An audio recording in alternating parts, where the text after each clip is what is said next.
Hidupku menggenapi firman-Mu, tanda mujizat sertai tiap langkahku. Kau bersamaku, di dalamku, jadi bukti kebesaran-Mu.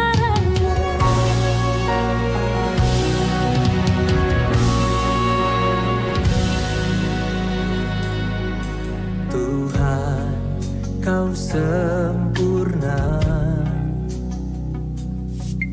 dalam rencana-Mu dan karya-Mu. Ku serahkan hidupku, murnikan dengan Roh-Mu. Tuhan, Kau sempurna dalam rencana-Mu dan karya-Mu. Ku serahkan hidupku, murnikan dengan Roh-Mu. Hidupku menggenapi firman-Mu, tanda mujizat sertai tiap langkahku.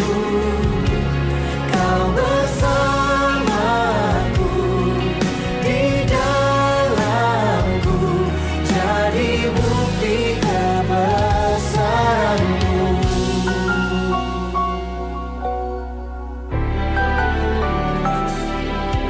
Tuhan, Kau sempurna dalam rencana-Mu dan karya-Mu. Ku serahkan hidupku, murnikan dengan Roh-Mu. Hidupku menggenapi firman-Mu, tanda mujizat sertai tiap langkahku. Kau bersamaku, di dalamku, jadi bukti kebesaran-Mu.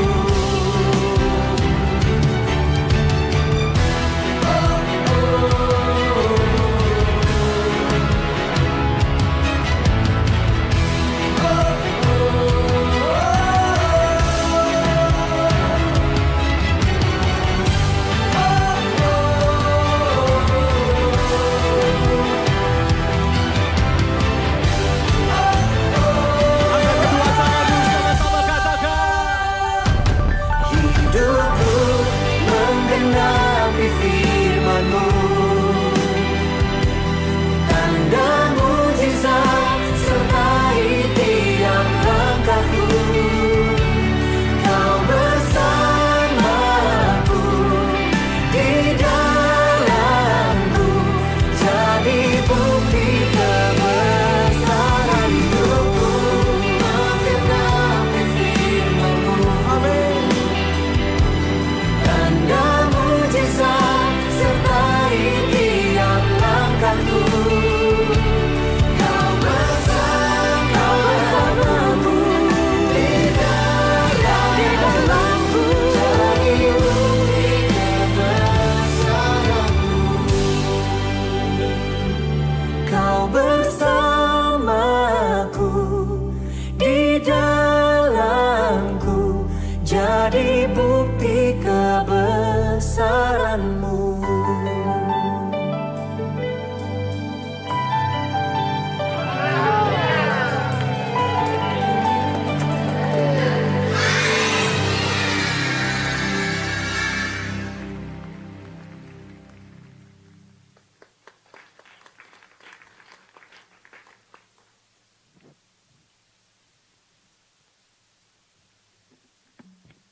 할렐루야. 인도네시아 인도네시아에서는 크리스찬끼리 만나면 샬롬이라고 인사합니다. 우리 한번 해보겠습니다. 샬롬. 그리고 인도네시아 말로 그냥 밖에서 만나면 지금은 12시니까요. 슬라마 시앙이라고 합니다. 우리 옆 사람을 보면서 슬라마 시앙 해보겠습니다. 예. 슬라마 시앙. 예. 오늘 이렇게 귀한 시간 허락해 주신 하나님께 감사와 영광 돌리고, 또한 인도네시아에 대해서 오늘 여러분들에게 하나님께서 주시는 그런 말씀이 있다고 믿습니다. 그래서 여러분들 마음을 열고 인도네시아가 어떤 나라고, 그리고 인도네시아 이슬람 나라고, 그리고 그곳에서 신앙생활하는 사람들 잠깐 영상으로 봤지만 어떻게 저 사람들이 살고 있고, 그리고 이번에 고등부에서 단기 선교를 오는데 사실 저희 교회는 아니고 깔리만탄 정글로 들어가거든요. 다른 지역이지만 그곳에서 신앙생활하는 사람들이 어떤지 오늘 말씀을 통해서 함께 하나님께서 주시는 그 말씀을 듣는 시간이 됐으면 좋겠습니다. 그리고 제가 혹시 몰라서 인도네시아 과자를 사왔어요. 제가 몇 번 질문을 맞추면 이제 깜빡하고 안 가져왔는데 인도네시아 과자를 몇 명한테 주도록 하겠습니다.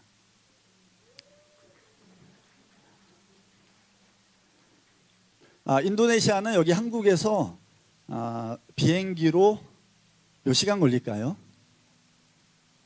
네, 1시간. 1시간이면 좋겠는데 7시간이 걸립니다.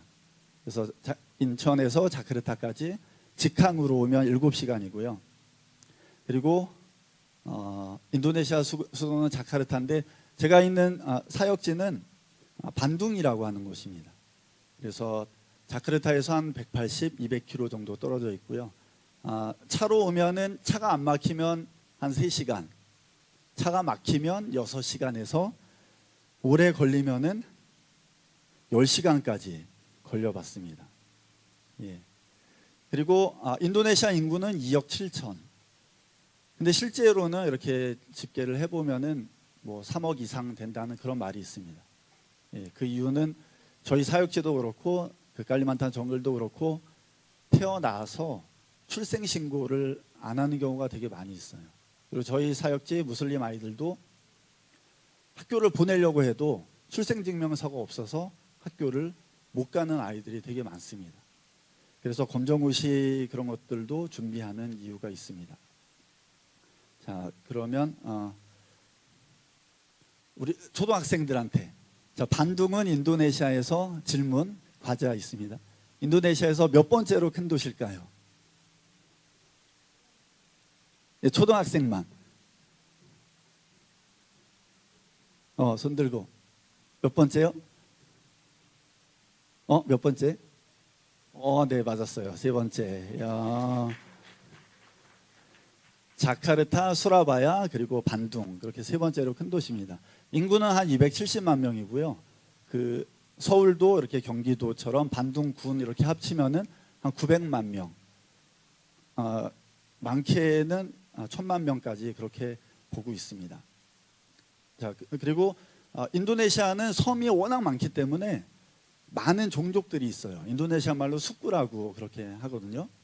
그래서 제일 많은 종족이 인도네시아의 가장 큰 섬, 주로 되는 섬이 자바섬이라 그래요. 자와라고 하는데 가장 많은 종족이 자바족이고, 그리고 두 번째 제일 많은 종족이 사는 곳이 반둥인데, 우리 중학생들 중에서 반둥에 있는 종족이 무엇일까요? 좀 어려운 것 같은데 이거 어렵죠. 예. 예, 이거 너무 어려운 것 같다. 예, 반둥에 제일 많이 사는 종족은 순다족이라 그래가지고 제가 대학 다닐 때 세계 3대 미전도 종족이라 그래가지고 그때 배웠었는데 거기에 가게 될 줄 몰랐습니다, 제가. 근데 거기 반둥에 보면은 순다족이라고 하는 사람들이 대부분 살고 있고요. 약 14%입니다. 그래서 반둥의 대부분의 무슬림들이 순다족이 이렇게 몰려서 살고 있습니다. 파워포인트 좀 띄워주시겠어요? 네. 그래서 반둥에서 사역하는 거를 여러분들에게 잠깐 나누도록 하겠습니다. 주요 사역은 한국이랑 똑같습니다. 교회에 사역하고 있고요. 한 성인 아이들 합쳐서 100명 이렇게 조금 넘고요.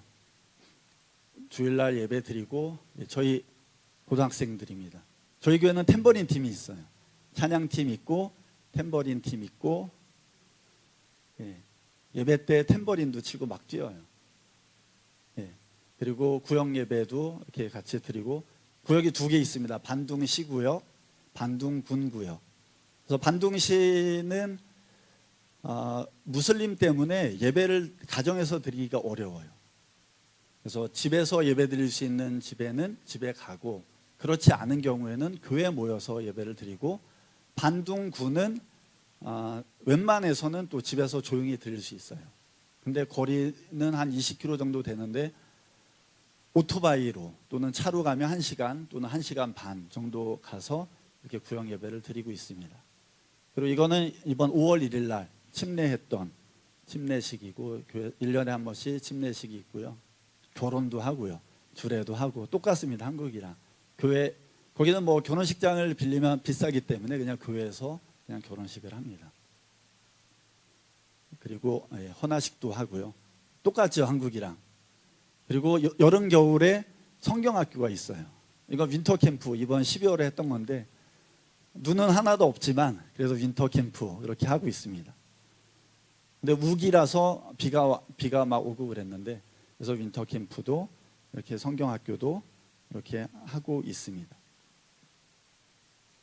그리고 교회에서 하는 유치원도 이렇게 있고요. 그래서 이번에 권사님들이 아마 오실 텐데, 권사님들 오셔가지고 저희 교회에서 같이 예배드리고, 구역 예배도 같이 가고, 그리고 무슬림 마을에서 공부방에도 가고, 그리고 노숙자들한테 도시락을 나눠주고 있거든요.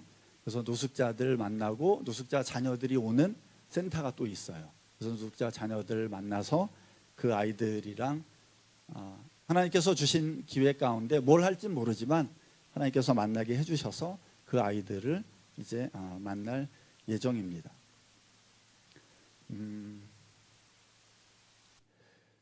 그리고 제가 살고 있는 인도네시아는 자, 이거 중고등학교 같이 질문할게요. 이건 인도네시아에 해당되는 거 아니고 전체에 해당되는 겁니다. 전 세계를 통틀어서 무슬림 인구가 가장 많은 나라가 어디일까요? 손 들고, 중학생이나 고등학생. 네. 네, 맞았어요. 박수. 중동에 아무리 많은 나라가 있지만, 아무리 많은 무슬림 국가가 있지만, 인구수로 합치면 인도네시아 인구가 전 세계의 무슬림 인구보다 많아요. 그래서 무슬림 전도 또는 무슬림 선교를 하겠다 하는 우리 학생들이 있다면 지금부터 비전을 꾸고, 그리고 꿈을 갖고, 내가 인도네시아 가서 무슬림 복음화를 해야 되겠다. 그리고 그 사람들을 통해서 뭐 중동이든 뭐 말레이시아든 무슬림권 복음하는데, 전하는데 내가 쓰임 받겠다 하는 사람들은 인도네시아를 꿈꾸고 비전을 갖고 했으면 좋겠습니다. 그래서 인도네시아가 그 무슬림 국가이기 때문에 복음을 전하는 것이 그렇게 힘듭니다. 근데 힘든 이유가 기독교를 핍박하고 기독교를 탄압해서 힘든 것이 아니라 종교적인 영향이 커요. 인도네시아에는, 자, 마지막 질문, 하루에 기도를 몇 번씩 할까요? 무슬림들의 기도. 네, 여기 학생, 저 뒤에 몇 번이요? 네, 맞습니다. 박수. 5번. 새벽부터 저녁까지 하루에 5번씩 기도를 합니다. 그리고 꼬맹이부터 고등학교까지는 뻥아제한이라 그래가지고 매일 학교를 갔다 오면은 머스짓, 조그만 사원이 있어요. 모든 지역마다 다 있어요. 그리고 아마 이번에 단기팀 가면 알게 될 텐데, 아침부터 밤까지 아잔이라고 해가지고 그 아잔 소리가 계속 들려와요. 좀 민감하신 분들은 잠도 못 자요. 그리고 막 무섭다라고 하시는 분도 있고, 막 기분 나쁘다라고 하시는 분도 있고, 근데 그 아잔 소리가 들리면 이제 무슬림들 기도하고, 그리고 아이들은 여러분들처럼 학교 갔다 오면은 집에 와서 씻고, 여자들은 뒤집어 써요. 뒤집어 쓰고, 그리고 머스짓 가서 매일마다 주일학교처럼 매일마다 무슬림 교육을 받습니다. 그리고 중학교, 고등학교 할 거 없이 모든 아이들이 그렇게 무슬림 교육을 받아요. 그리고 금요일 날은 예배가 있고, 그리고 모든 학교에 종교 교육이 있어요. 왜냐하면 인도네시아는 법적으로 6개의 종교를 인정하고 있어요. 기독교, 이슬람, 불교, 힌두, 카톨릭, 유교 해가지고 6개의 종교가 있어요. 그래서 학교에서는 의무적으로 종교 교육을 해야 됩니다. 자, 그럼 학교의 학생들이 대부분 무슬림인데 만약에 크리스찬 학생이 한 명 있다고 하면은 그 학교에 기독교 선생님이 있을까요? 없을까요? 네, 없어요. 그래서 아까 구역예배 영상에서 나왔던 그 헬레나, 신디, 그레이스, 스테파누스까지 4명, 자녀가 4명 있는 집 아이들, 여자애 3명이 같은 초등학교 다닌 적이 있었어요. 시기가. 근데 종교 시간이 되면 그 학교 전교생 200여 명 중에 3명만 나와서 벤치에 앉아 있어요. 아무것도 하는 게 없어요. 그래서 크리스찬 아이들은 인도네시아에서 국립학교, 무슬림 학교를 간다 그러면 입학하는 순간부터 학교에서 일종의 왕따라는 걸 당해요. 그리고 학교에서 아이들이 놀려요. 계속 막. 예를 들어 니네가 믿는 예수는 죽었다며, 그러면서 여러 가지로 아이들을 막 놀리고 그래요. 그리고 남자아이들은 그게 좀 강도가 심하다 보니까 아이들끼리 막 싸워요. 싸워서 문제가 되면 결국 피해받는 거는 결국 크리스찬 아이들밖에 없습니다. 그래서 학교에 가서도 왕따를 당하고, 그리고 거기에서 신앙생활하고, 그리고 교회를 다니는 것이 정말 힘듭니다. 그리고 복음을 전할 때 종교를 인정하기 때문에 신분증에 기독교 또는 이슬람 다 써 있어요.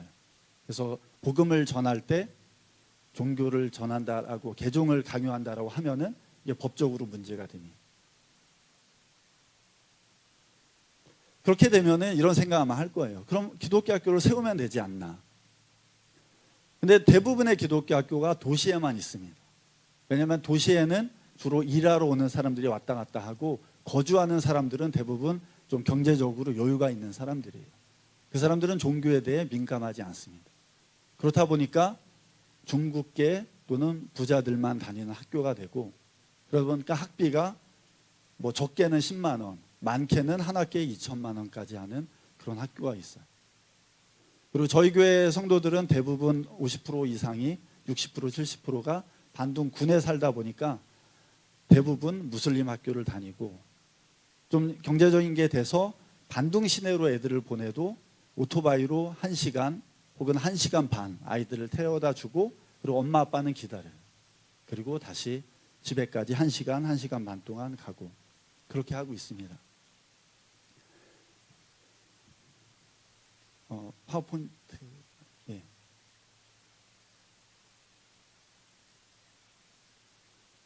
그러면 무슬림 아이들은 어떠냐? 무슬림 아이들은 좀 괜찮나? 그렇게 생각할 수가 있는데, 무슬림 아이들도 거의 비슷해요. 학교를 다니는 게. 왜냐하면 그 아이들도 학비는 무료지만은 학교를 가려면 안꽃이나 또는 오토바이로 누가 태워줘야 학교를 갈 수 있어요. 그것도 30분 또는 1시간인데 오토바이도 없고 아무것도 없기 때문에 아이들이 학교를 다닐 수가 없어요. 그래서 제가 2015년에 갔을 때 이쪽에 사역지가 있어서 이쪽에 이렇게 공부방을 열었습니다. 그리고 시작을 하면서 이곳 주민들과 이장 동장을 통해서 유치원을 열으려고 했어요. 아이들 공부를 가르치고, 그리고 유치원이 공식적으로 되면은 공공장소이기 때문에 거기에서 크리스찬들끼리 예배를 드릴 수 있어요. 왜냐하면 제가 크리스찬이고 선생님들이 크리스찬이고, 그리고 아이들 중에 혹시라도 1명, 2명 여기에 오게 되면 예배를 드릴 수 있거든요. 사실 저희 교회도 시작은 유치원에서 시작을 한 겁니다. 유치원으로 시작해서 유치원 아이들과 부모님들과 예배를 드리면서 교회가 된 거거든요. 그래서 2015년부터 지금까지 10년 동안 공부방을 하고 있습니다. 지금까지 딱 한 명의 크리스찬 아이가 한 번 온 적이 있었어요. 근데 그것이 저는 큰 수확, 큰 소망이라고 봅니다. 왜냐하면 여기가 공공장소가 되면은 정부 허가가 나면은 이제 일주일에 한 번씩이라도 예배를 드릴 수 있거든요. 그리고 이제 아이들이랑도 예전에는 인도네시아에서는 목사님들을 보면은 어떻게 생각을 하냐면은 인도네시아 말로 쭈리지와라 그래가지고 영혼을 훔쳐간다 그래요. 그래서 목사들을 보면은 되게 어려워해요. 되게 막 무서워하고. 아마 여러분들도 혹시라도 그 인도네시아나 무슬림권에 가게 되면 아이들이 이렇게 쓰고 있는 거 보면은 되게 좀 이상할 거예요. 왠지 좀 거리감 있고 얘네들이랑 어떻게 말을 해야 되나 막 그런 게 있을 거예요. 근데 아이들이랑 점점 친해지면은 아이들이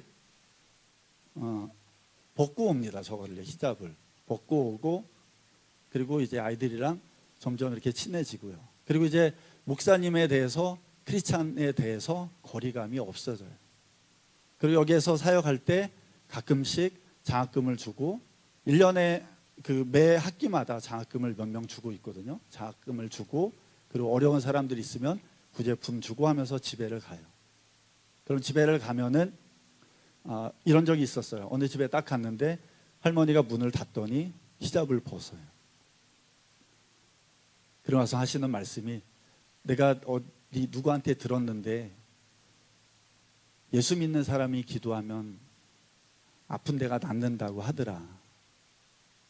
그래서 내가 지금 여기가 아프고, 그리고 특별히 우리 아들이 저기 아파서 누워 있는데 아들을 위해 기도를 해달라 그러더라고요. 그래서 가보니까 40대 아들인데 풍을 맞아가지고 뒤에는 욕창 이렇게 막 고름 생기고 막 그래가지고 못 일어나고 있더라고요. 아줌마가 문을 걸었기 때문에 그 집에 들어가서 같이 갔던 선생님이랑 그 분을 위해서 기도해 준 적이 있습니다. 그리고 기도할 때 한국말로 먼저 기도하고, 그리고 인도네시아 말로 따라하라고 기도하고, 그리고 그분을 위해서 기도해 줬습니다. 이분뿐만이 아니라 이 무슬림 마을에서 사역할 때 이런 식으로 하나님께서 영혼을 구원하는 일들을 이루어가고 계십니다. 그리고 여러분들은 학교 갔다 오면 학원도 가고 이것저것 할 게 되게 많죠. 근데 인도네시아의 많은 아이들은 학교 갔다 오면 이렇게 특별히 할 게 없어요. 그래서 특별히 이 지역 같은 경우에는 주로 닭, 고양이들이 되게 많거든요. 집에 앉아가지고 그냥 닭만 봐요. 휴대폰도 없고 뭐 아무 TV도 없고 할 게 없으니까 그냥 앉아서 이렇게 새 날아가면 새 보고, 닭 싸우면 이렇게 닭 싸우는 거 보고, 그런 거밖에 안 해요.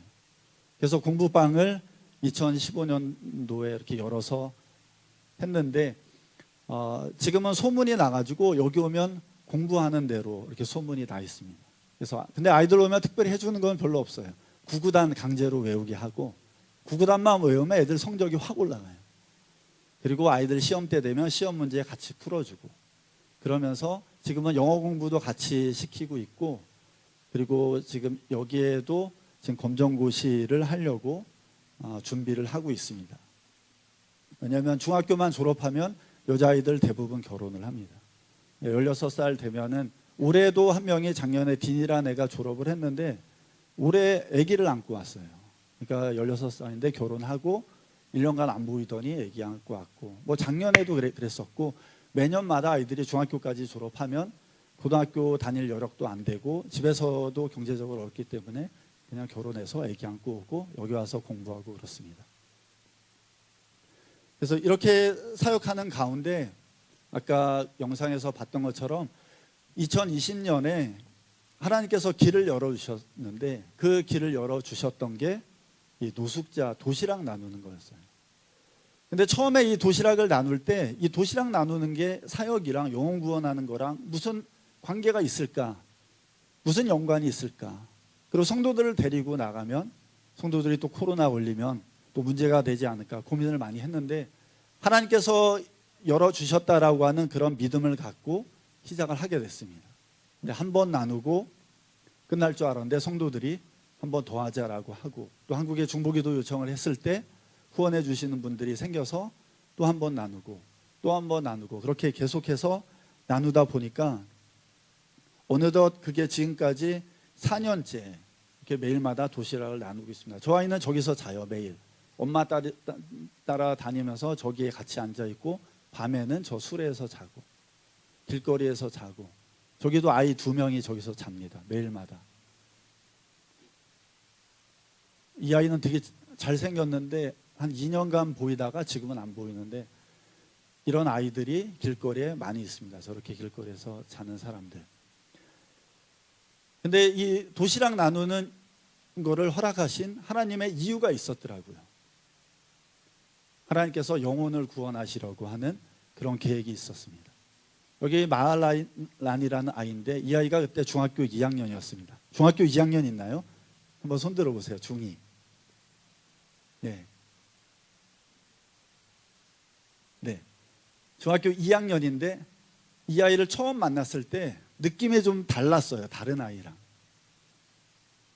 그리고 한 번 나눴을 때 얘는 좀 느낌이 다르다. 2번째 또 만났어요. 길거리에서. 그래서 너 학교 왜 안 가니? 그랬더니 학비를 1학년 때부터 지금까지 한 번도 못 내고 창피해서 학교를 못 다닌다 그러더라고요. 그리고 몇 번 갔을 때 이제 집에 들어가 보니까 얘는 마을아니고 동생은 자넷, 그리고 오른쪽에 있는 애는 아멜, 큰 아이고, 왼쪽에 있는 애가 바네사인데 얘네들은 아우티스라고 정신지체. 그러니까 3번째 엄마에게서 난 아이들입니다. 5명이 있었는데 4번째 아들이 죽고 엄마가 집을 나갔어요. 너무 힘드니까. 그리고 아빠는 한 달에 2달에 한 번 와서 애들 용돈 주고, 저 2 아이들이 똥오줌을 못 가려요. 그거를 밖에 못 버리니까 집안에 모아두면 그거를 버려주는 그런 거를 할 때 저희가 만났고, 그리고 도시락 그 구제품을 쌀이랑 뭐 이것저것 주거든요. 어느 날 집에 들어가 봤는데 암모니아 냄새부터 도저히 숨을 못 쉬더라고요. 성도들은 그냥 나오더라고요. 근데 들어가서 확인을 해보니까 가스도 없고 물도 없고 화장실도 없더라고요. 집안에 보니까 화장실은 저쪽에 공동 화장실, 물은 화장실에서, 밥은 못해 먹더라고요. 그래서 너 그동안 준 구제품은 어딨냐 그랬더니 받으면 헐값에 팔고 나시꾼이라고 5,000원짜리 노란 밥이 있어요. 카레랑 소금 섞은 그걸로 계속해서 생활했다 그러더라고요. 근데 그때 마음이 얘네들은 필요한 게 쌀이 아니라 도시락이구나. 근데 제가 밥을 할 수가 없잖아요. 근데 성도들이 이 아이 집을 보고 와서 목사님 얘네들만이라도 우리가 도시락을 해주면 좋겠다. 그래서 그때부터 아이들에게 도시락을 해주고, 아빠도 만나고 아이들 교회 와도 되냐고, 학교 다니게 해줘도 되냐고 그랬더니 허락을 해서 교회를 나오기 시작했습니다. 처음에 왔을 때 누군지 몰랐어요. 이렇게 와가지고. 근데 한 1년 동안은 저걸 쓰고 교회 와서는 벗고, 그리고 교회 나갈 때는 다시 저걸 쓰고 이제 밖에 나갑니다. 절에다가 3년이 되는 작년에 너 침례 받을래? 그랬더니 목사님 아직 준비가 안 됐어요 그러더라고요. 저는 고등학교 졸업하고 할 줄 알았거든요. 지금은 고2예요. 근데 올해 등록을 했다 그러더라고요. 왼쪽 맨 앞에. 되게 이쁘죠 저렇게 보니까. 그리고 예배 때 아이도 울고 저도 울고 선생님들도 울고 저랬던 아이가 완전히 변화됐습니다.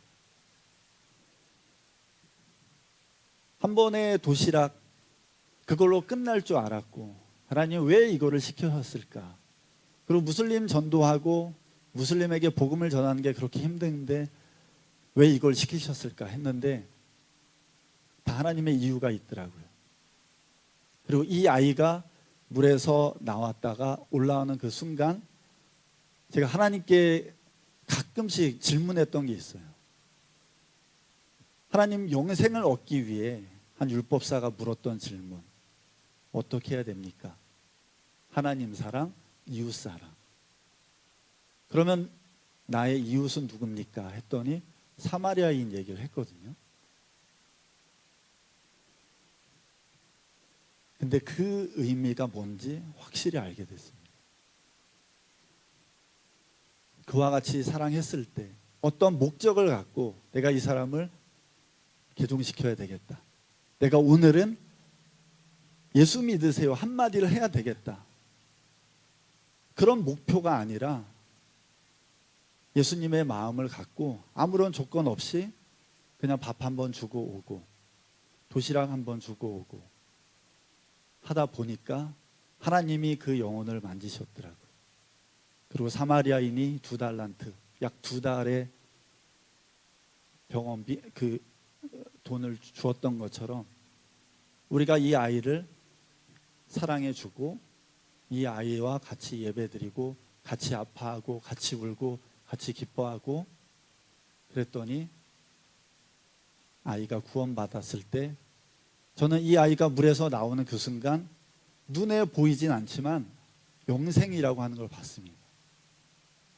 아, 얘가 영생을 얻었구나. 그게 뭔지 알았어요. 율법사는 영생을 어떻게 얻을까 고민을 하고 이웃이 누구인가 그 기준에 찾았지만 내가 이웃을 찾는 게 아니라 이웃이 되어야 하는, 이웃이 필요한 사람들에게 내가 이웃이 되고 어떤 조건 기준 없이 그들을 사랑할 때 그 사람의 영생을 얻으면서 저 또한 나도 영생을 얻은 사람이구나. 그걸 다시 확인할 수 있는 그런 시간이었습니다. 그리고 신라 첫 도시락 구제품 나눌 때 만났던 할머니거든요. 코로나는 잘 견디셨는데 한 1년 반 전에 돌아가셨어요. 그리고 손자 손녀 둘만 남아 있는데 저 뒤에 아빠는 뭐 가끔씩 집에 들어옵니다. 반둥 시내를 돌면서 쓰레기랑 폐지 그런 걸 주워요. 그리고 둘 다 아직 학교를 못 다니고 신라도 지금 학교를 보내려고 하는데 신라도 있지만 없는 아이예요. 출생증명서가 없어요. 그래서 지금 가짜로 만들려고 그 비단이라고 우리나라 삼파 거기에 가서 출생증명서를 좀 만들어 달라고 계속 부탁하는 중입니다. 학교를 보내야 되는데 보낼 수가 없어요. 지금 이가 하도 많아서 이 약을 바르고 비닐봉지 씌워놓은 거예요. 그리고 소피 여기 왼쪽에 있는 게 큰아들, 가운데도 큰아들이거든요. 길거리를 가다가 자주 보는 아이인데 제가 차로 이동할 때 자주 봐요. 근데 어느 날 저랑 같은 방향이어가지고 세워가지고 집이 어디냐 물어가지고 집을 찾아갔더니 이 오른쪽에 있는 여자아이 지금 20살인데 아들이 둘이에요. 얘도 출생증명서가 없어요. 그리고 근데 이 아이를 만나기 전부터 하나님께서 준비시킨 게 있었거든요. 노숙자 센터라는 게 생겼는데 우리 센터에 오면은 집에 보면은 엄청 냄새가 심해요. 이불부터 저걸 어떻게 덮고자나 할 정도로.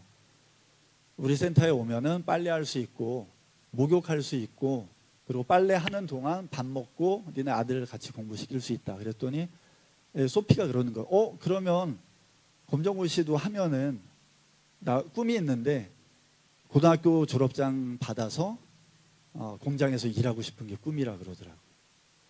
그래서 지금 노숙자 센터에는 아이들만 오는데 유일하게 어른 처음 나왔던 애가 소피라는 애입니다. 무슬림들이 거기 기독교인들이 하는데요. 거기 목사가 한대. 그런데도 얘는 뭐 잃을 게 없어요. 꿈 하나만 있는데 우리를 통해서 그 꿈이 지금 이루어지는 과정입니다. 그래서 집에 가보면 화장품이 어디 있나라는 생각이 드는데 화장을 하고 와요. 그래서 둘째 안고 큰애 와서 하고. 근데 소피는 아직도 읽지를 못해요. 그냥 말만 하는데 아직도 ABCD 그거 하고 있고 읽기 쓰기 그걸 공부하고 있고 초등 검정고시를 지금 이렇게 준비를 하고 있습니다. 그리고 이 아이들과 달리 이제 또 다른 아이들 있으나 없는 아이들은 눈에 있는데 출생증명서가 없어요. 학교도 못 가요. 갈 수가 없어요. 뭐 누가 학비를 대줄 수도 없는 그런 아이들이 매일마다 나와서 예, 공부를 하고 있습니다. 그래서 이런 아이들이 있습니다. 그래서 이 노숙자 센터를 작년에 하나님께서 허락해 주셔가지고 한 400제곱미터, 한 100평 좀 넘는 땅에 건축을 해가지고 여기가 화장실, 목욕할 수 있는 데고 뒤쪽에 세탁기가 있어요. 그래서 노숙자 자녀들이 와서 세탁기에 빨래를 놓고 목욕을 하고 빨래가 되는 동안 여기 와서 공부를 하는 겁니다. 우선 밥부터 먹어요. 밥을 먹고 그리고 공부하고 어쩔 수 없이 공부를 해야 돼요. 그리고 아프다 그러면 이제 그때부터 저는 한국말로 나사렛 예수 그리스도의 이름으로 이슬람의 영은 어둠의 영은 떠나가라 그렇게 기도하고 선생님들이 또 인도네시아 말로 아파 그럼 내가 기도해 줄게 그러면 기도 받겠다 그래요. 왜냐하면 병원도 못 가고 아무 도움 받고 의지할 데가 없으니까 그런 애들이 기도해 주고 그리고 옆에 공터에는 뭐 옥수수도 심고 토마토, 고추 이런 거 심어가지고 매일마다 하는 도시락 만드는데 이렇게 쓰고 있습니다. 그리고 한글 여기 앞에 중학교, 고등학교가 있어서 한글 교육도 해요. 남자들은 저 옷을 입으면 왜 이렇게 하는지 모르겠어요. 다 저 자세를 하더라고요. 그리고 한복 아이들 입히고. 그래서 지금 한글 교육도 무슬림 아이들이 많이 등록했다가 아마 학교에서 가지 못하게 하는 것 같아요. 지금은 2명만 하고 있거든요. 그래서 한글 교육도 이렇게 하고 있습니다. 지금 1차로 지금 13명 저희 교회 아이들이랑 이렇게 해서 같이 한글 교육을 하고 있습니다. 정말 많이 왔는데 예. 그리고 그 사이에 도시락을 나눠주면서 전부 다 교육의 기회가 없다는 걸 알고 검정고시를 어떻게 할까 계속 하다가 작년 7, 8월 그때 여기 검정고시 학교를 알게 되고 계속 조율을 하다가 올해 1월에 MOU를 맺었습니다. 그래서 3년 기간 내에 저희가 이제 자립을 하는 걸로. 그래서 이번 7월에 이제 초등은 저희가 직접 하고요. 그래서 모든 과목을 다 가르치고 이제 중고등학교는 본사에서 줌으로 열어준다 그래가지고 이제 중고등학교는 줌으로 하고 3년 안에 선생님들과 또는 모든 준비를 해서 검정고시를 하고 무슬림 마을 공부방에도 하고 반둥 군 지역에 있는 유치원 그런 데서도 이렇게 검정고시를 해서 영혼 구하는 데 사용할 예정입니다. 그래서 매일마다 아이들이 와서 이렇게 하고 오른쪽에 있는 분이 20살 아줌마인데 첫 등록을 했어요. 그래서 이분도 중졸이고 계속 일을 하는데 꿈이 있다고 그래서 고등학교 졸업장을 딴다 그래서 지금 고등 검정고시 이번에 처음으로 등록하신 분입니다. 근데 시간을 이렇게 돌이켜 보면은 이 모든 사역이 다 하나님의 계획에 있었더라고요. 2020년 도시락을 처음 나눌 때 12월 달쯤에 한국에서 전화가 왔습니다. 막내 동생한테. 막내 동생이 그 원주에 살고 있는데 감리교회인데 그 구역 예배 때 다들 돌아가면서 한 명씩 간증을 하는데 막내 동생 차례가 됐더래요. 그래서 막내 동생이 뭘 할까 하다가 저희 반둥에 왔었던 거를 간증을 했어요. 아이가 3명 있거든요. 막내 동생이. 내가 거기 가서 보니까 아이들이 학교 못 다니는 애들도 많고 학교가 정말 열악하고 무슬림 국립학교는 아침 7시에 갔다가 9시에 집에 와요. 인구가 워낙 많다 보니까 오전반 1시간 반 쉬고 오후반 그러니까 한 30분 1시간 학교 갔다가 그냥 뭐 한두 시간 공부하다가 와요. 책이 없어요. 노트만 갖고 가서 그냥 쓰고 시험 볼 때도 필기한 거 없으면 공부도 못합니다. 그래서 그런 얘기를 했더니 한 분한테 전화가 왔습니다. 목사님 그 동생분 통해서 이런 얘기를 들었는데 학교에 대한 비전이 있다고 들었는데 뭐 어떻게 진행이 되고 있나요? 그래서 제가 코로나 전부터 학교에 대한 비전이 있었거든요. 아이들을 왜냐하면 교회가 될 수 있는 가장 좋은 방법이 학교가 교회 되는 거예요. 그래서 학교를 놓고 기도하고 코로나 때는 반둥군 신방 다닐 때 하나님 강가에 왜냐하면 강가여야 무슬림이 없거든요. 강가에 무슬림이 없는 곳에 학교를 주세요. 땅을 주세요. 그래서 두었던 땅이거든요. 근데 이 땅에 대해서 말씀을 드렸더니 목사님 땅값이 얼마나 돼요? 그래서 땅값이 이 정도 합니다. 그랬더니 그 다음날 땅값을 보내주셔서 2020년에 땅을 샀습니다. 바로.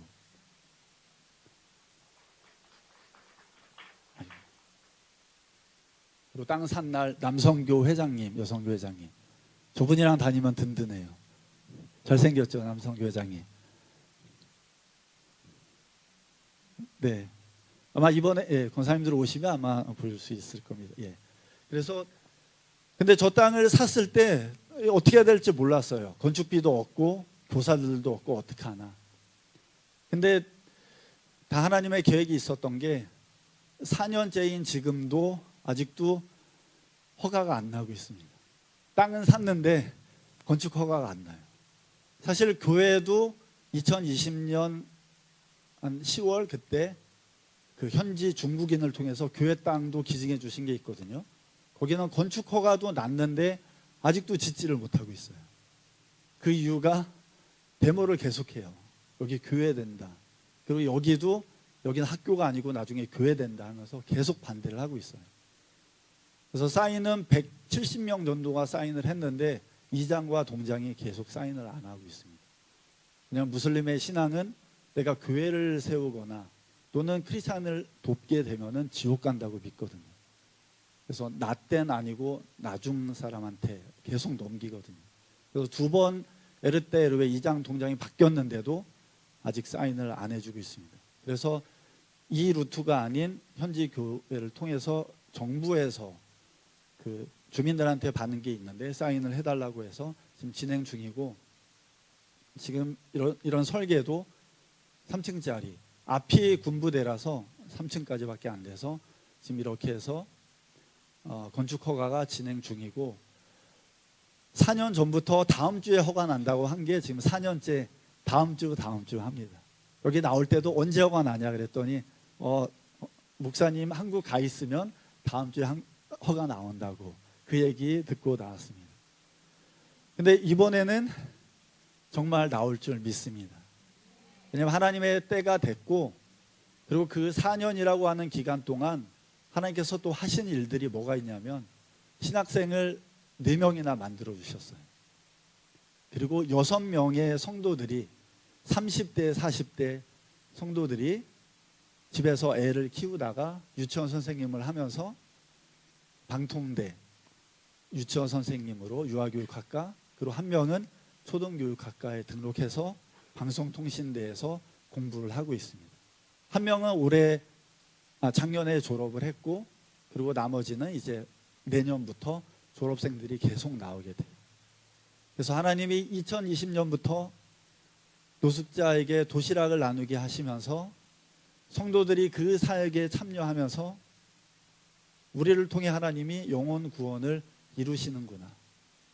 그리고 교회 땅을 기증받았을 때, 학교 땅을 기증받았을 때 우리 교회가 저거를 지어서 건축을 해서 학교와 교회를 할 수 있을까 의심은 했지만, 그러나 4년이라고 하는 기간 동안 제가 하라고 한 것도 아니지만 하나님께서 그들 가운데 마음을 주셔서 그들이 방송통신대 일하면서 아이들 돌보면서 할 수 있는 대학에 등록해서 지금 공부를 하고 있고, 내년에 학교가 지어졌을 때 일할 사람이 다 준비되어져 있습니다. 그리고 모든 사역지 가운데 지금 중고등학생 저희 교회 아이들이 사역자로 계속 세워지고 있습니다. 아까 침례받았던 마을 안이부터 그리고 많은 아이들이 방언 받고 성령 받고 하나님의 사역자로, 헌신자로 지금 세워지고 있습니다. 그리고 여기 있는 초중고 아이들 중에 선교에 대한 마음이 있다. 가끔씩 얘기 듣거든요. 코이카라고 하는 데를 통해서 인도네시아에 와서 뭐 고산지대 뭐 어디 다른 섬에 가서 선생님으로 또는 목수로, 컴퓨터 선생님으로, 태권도 교사로 인도네시아에 와서 2년간 이렇게 섬기시는 분이 있더라고요. 그리고 한 분 선교사님 사모님은 인도네시아의 코이카로 유치원 선생님으로 왔다가 한국에 와서 선교사님을 만나서 인도네시아로 오신 분이 있어요. 그래서 이번에 가는 2분 학생, 여기 한 명은 얼굴이 기억나고 한 명은 누구죠? 거기 와서 뭐 우리 아이들과 결혼해도 좋을 것 같고 그리고 선생님들 중에 자녀들이 손자들이 있다면 인도네시아에 많이 보내주시고 혹시라도 올 겨울이나 내년에 단기팀에 오게 되면은 우리 아이들 너무 사랑스럽고 그리고 선교제에 오면 하나님께서 부어주시는 게 많이 있고 또 하나님께서 비전도 주시고 하나님의 마음 주시고 하나님께서 꿈을 주십니다. 한국에서 내가 이런 상황에서 대학은 가서 뭐하나 일은 해서 뭐하나 인도네시아에 오는 그 순간부터 내가 좀 제대로 살아야 되겠다. 내가 똑바로 살아야 되겠다. 그 마음이 확 듭니다.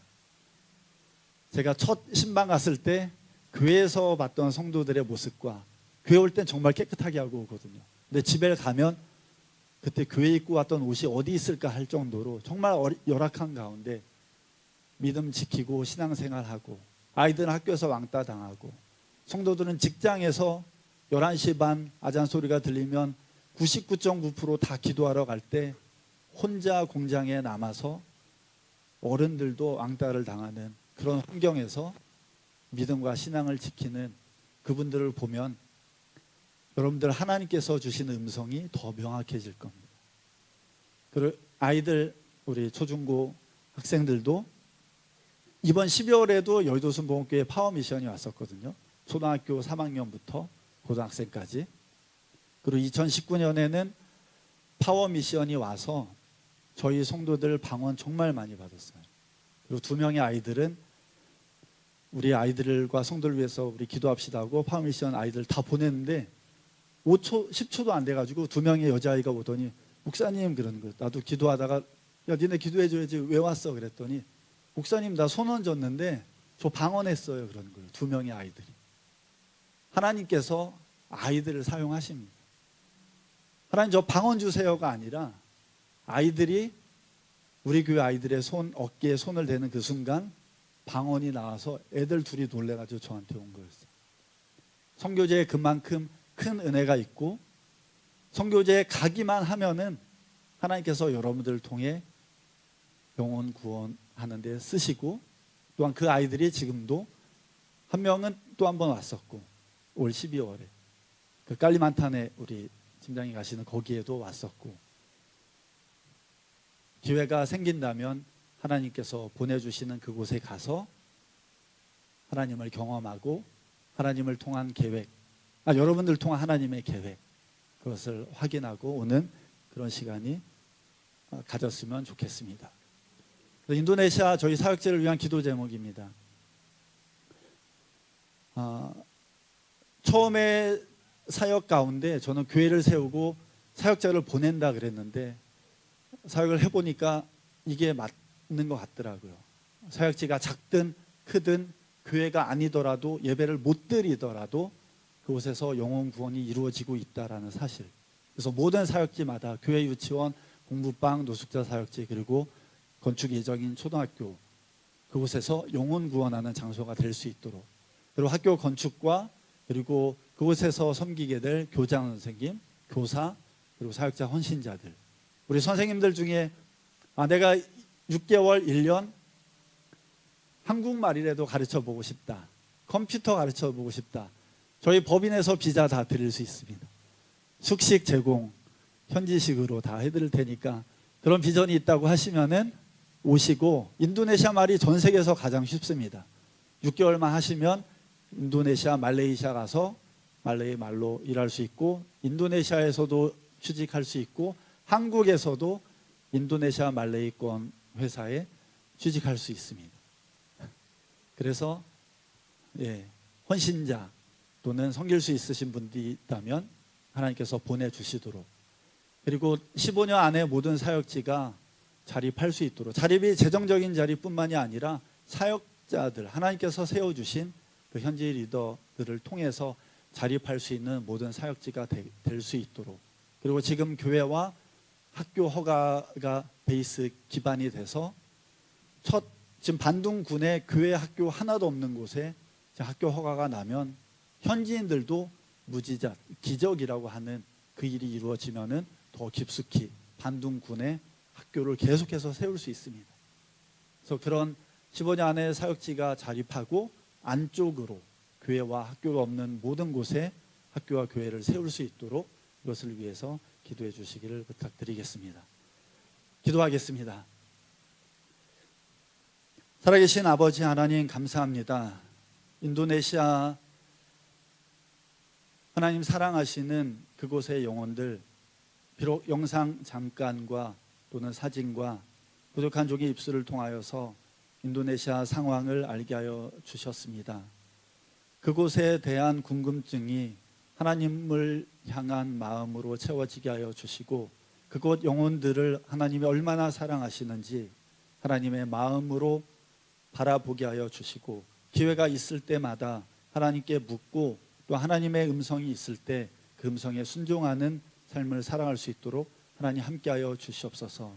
특별히 이곳에서 함께 예배드린 우리 초등학생, 중학생, 고등학생 그리고 선생님들 가운데 무슬림을 향한 하나님의 마음을 주시고 태어났을 때부터 머스짓과 또한 무슬림 교육을 통하여서 복음을 듣지 못하고 예수 그리스도가 누군지도 알지 못하고 어두움 가운데 죄악 가운데 죽음 가운데 살아가는 이들을 그 마음으로 품게 하여 주시옵시고 그들에게 하나님께서 주시는 마음으로 다가가게 하여 주시옵시고 그들을 위하여서 기도하게 하여 주시고 그들을 위하여 사랑하게 하여 주셔서 우리에게 허락하여 주신 그 영생 예수 그리스도의 십자가 보혈의 은혜가 그들 가운데 온전히 있게 하여 주셔서 우리를 통한 하나님 구원의 역사를 온전히 이루어 나아갈 수 있도록 함께하여 주시옵소서. 특별히 우리 아이들에게 하나님의 계획과 비전을 허락하여 주시고 또 하나님의 꿈으로 가득 채워 주셔서 바라보는 모든 것들이 하나님의 눈으로 바라보게 하여 주시고